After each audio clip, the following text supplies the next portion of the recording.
चलो। सरफरोशी की तमन्ना अब हमारे दिल में है, देखना है जोर कितना बाजुए कातिल में है। वाहिगुरु जी का खालसा, वाहिगुरु जी की फतेह। આજના દિવસે 117 વર્ષ પહેલા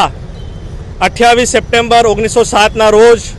એક એવા બાળકે જન્મ લીધું, માતા વિદ્યાવતી કૌર અને પિતા કિશનસિંહજી સંધુના ઘરે એક એવા બાળકે જન્મ લીધું જેને જ્યાં આપણો ભારત દેશ છે જે અંગ્રેજોના ગુલામીથી, જે ગુલામીના જંજીરોથી જકડાયેલો હતો, એને મુક્ત કરાવીને એને શ્વાસ લીધો। આજે આપણા દેશના મહાન ક્રાંતિકારી એવા શહીદે આઝમ સરદાર ભગતસિંહજીનો આજે જન્મજયંતિ 117મી જન્મજયંતિ આખા વિશ્વભરમાં લોકો મનાવી રહ્યા છે। એવી રીતે જ આપણા વડોદરા શહેરમાં જે બહુ માનવાળી વાત છે કે આપણા વડોદરા શહેરના હાર્ટ ઓફ ધી સિટી વચ્ચોવચ્ચ જે ભગતસિંહ ચોક ઉપસ્થિત છે, ત્યાં અમારા ગ્રુપ યુવા એકતા સેવાદળ અને જેટલા પણ શીખ સમુદાયના યુવાઓ મળીને અને વડીલો મળીને આજે એમનું જે આ મૂર્તિ છે એને જલ અભિષેક કર્યું, દૂધ અભિષેક કર્યું અને પુષ્પાંજલિ આપતા અને ભગતસિંહને એક જ પ્રાર્થના કરી કે આજે જે આપણો યુથ છે એ તમારા જે માર્ગદર્શન છે એના પર ચાલે અને જે જાત પાત અને ઊંચ નીચથી જે આપણને ડિવાઈડ કરવામાં આવી રહ્યું છે આજના ટાઈમમાં આપણે જોઈએ છે, સોશિયલ મીડિયા પર બહુ નફરત ફેલાવવામાં આવે છે, એનાથી દૂર રહીને ને આપણા મહાન શહીદોએ જે બલિદાન આપ્યા છે એમના બલિદાનને આપણે એમના માર્ગો પર ચાલીને જાતપાતથી ઉપર ઉઠીને, ઊંચ નીચથી ઉપર ઉઠીને અને આવા મહાન દેશ માટે કશું કરીએ। અને અમે એક જ ધ્યેયથી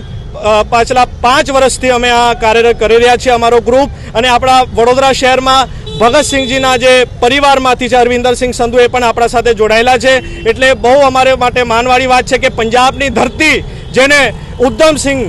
શહીદે આઝમ ભગતસિંહ, કરતારસિંહ સરાબા જેવા શહીદો આપ્યા અને આ ભારત ભૂમિને આઝાદ કરાવીને દમ લીધો, અને અમે બધા આ મહાન શહીદોના ઋણી છીએ, અમે આભારી છીએ। અમે જેટલું પણ એમનો દિવસ મનાવીએ એટલું ઓછું છે। અને યુથને અપીલ છે કે જેવી રીતે તમે શાહરૂખ ખાન, અક્ષય કુમાર એમને રોલ મોડલ માનો છો, એમને ના માનો અને આ જે રિયલ સપૂતો છે દેશના એમને પોતાનું રોલ મોડલ માનીને એમના રાહ પર ચાલીને એમને સચ્ચી શ્રદ્ધાંજલિ એ જ હશે કે એમના જે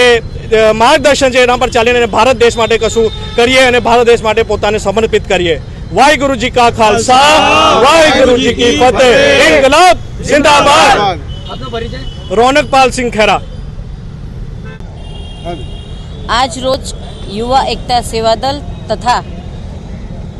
रौनकपाल सिंह तरफथी अत्यारे भगतसिंह चौक है अपने वडोदरा में, त्या आगळी ज्यारे आज जन्मदिवस है भगतसिंहनो त्यारे ए लोको द्वारा पुष्पांजलि अर्पण करवामां आवी छे। मने फोन आव्यो गुरुद्वारामांथी, अमारा कायम क्या पण प्रॉब्लम होय के क्यांय फंक्शन होय गुरुद्वारामां तो जरूरथी अमने गुरुजी याद करे छे अने जरूरथी जईश। मने त्यारे फोन आव्यो એટલે હું તરત જ મેં કીધું 5 મિનિટમાં હું પહોંચી અને અત્યારે અહીંયા જોયું તો એટલું સરસ જ્યારે એમનું આપણી ભારત માટે એમને દેહ ત્યાગ કર્યો એટલે કે બલિદાન આપ્યું હતું એ દિવસ જ્યારે કોર્પોરેશનમાંથી સરસ રીતે ઉજવવામાં આવે છે, ત્યારે આજ રોજ આપણા ગુરુદ્વારા તરફથી આજે જન્મદિવસ છે ભગતસિંહનો તો એમનું પણ પુષ્પાંજલિ અર્પણ કરવામાં આવે છે। અને આપણે દરેકને કહીશ કે અત્યારની જે યુવા પેઢી છે એ ભગતસિંહ ચોકે જ્યારે 24 જ વર્ષના હતા, 24 વર્ષના એટલે આપણે અત્યારે તો માતા પિતા એવું કહેતા હોય કે હજી તો અમારું બાળક નાનું છે એવું કે, પણ અત્યારે 24 વર્ષના જ્યારે ભગતસિંહ હતા ત્યારે એમને દેશ માટે, આપણો દેશ આઝાદ કરવા માટેની જે બલિદાન આપ્યું છે એ માતા પિતાને પણ ખૂબ ખૂબ વંદનીય છે। તો હું દરેક પેઢી, યુવા પેઢીને હું જરૂરથી કહીશ કે આવો આપણે બધા ભગતસિંહ ના બનીએ પણ જરૂરથી કોશિશ કરીએ કે એમના જેવું આપણો જે દેશ અત્યારે જે બધા વિભાગ પડી રહ્યા છે તો બધાની એકતા સાથે રહીને જે હિન્દુત્વનું આપણે જે નારા લગાવીએ છીએ એમાં દરેકે દરેક જણ સહભાગી થઈને દરેક આપણા ભારત દેશને આગળ લાવીએ અને એક હિન્દુત્વ છે એવી રીતે આપણે દરેક રહીએ, ના જાત પાત જોતા ભગતસિંહ જેમ આપણે પણ આગળ આપણા દેશ માટે કંઈક કરી છૂટવાની તમન્ના હોવી જોઈએ। જરૂરથી આભાર, થેન્ક યુ।